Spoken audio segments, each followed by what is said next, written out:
Hello, Kit Crowne here, your mortgage consultant for life. Welcome to this week's Mortgage Moments video. Today I'm talking war stories, tales about appraisals gone bad for a whole universe of reasons. Most of these mishaps, with a little forethought, little transparency between seller and buyer, could have been avoided, resulting in time and money and, most important, injured feelings saved.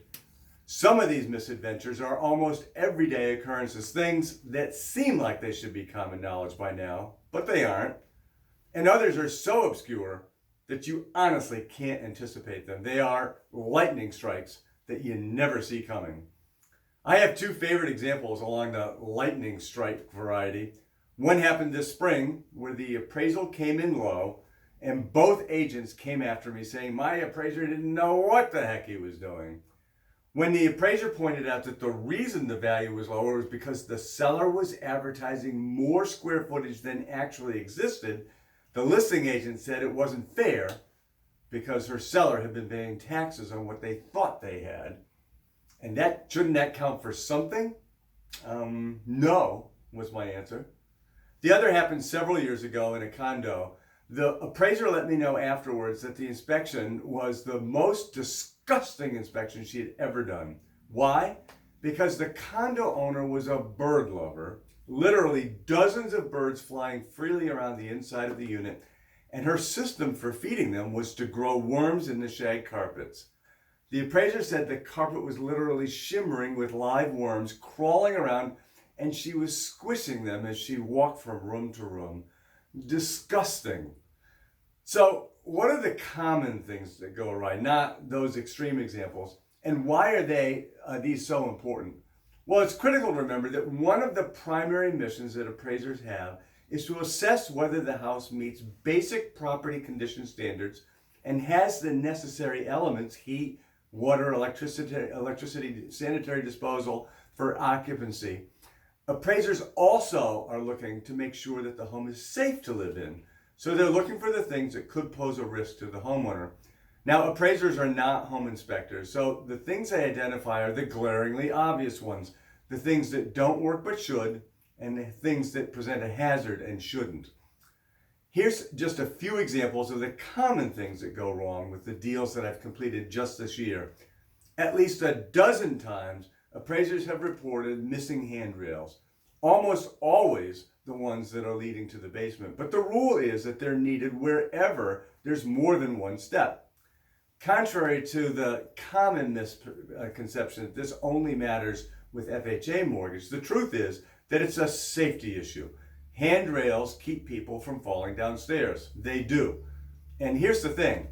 It probably costs no more than $50 in parts for a handrail, but the appraiser is going to collect a fee of $175 to re-inspect to certify that the handrail has been installed. Bottom line, if a handrail should be present, make sure it gets done before the appraiser sees the home. Everyone saves time and aggravation and money. Finished basement area is never included in the room count or the living area of a home. Several times a year, buyers and sellers get a nasty surprise when, for example, the 4-bedroom, 2-bath home that the parties thought was being sold turns out to be a 2-bedroom, 1-bath home because they were counting rooms in the basement. That meant that the value came in lower, and that meant that the seller was unhappy. This can get tricky when, say, some parts of the basement are partially above grade, and everyone starts thinking that it isn't a basement. The simple answer is that all of the floor area needs to be above ground to be counted. If it's not, we're calling that a basement. I run into this next situation at least once a month, and that's where a seller has done work to the property without pulling the required building permits. It can be a deal breaker when it's a big thing. My client who was trying to sell a home where he built a 2-car garage without getting any permits, and the town would not approve it retroactively. And sometimes it just causes delays when it's less extreme.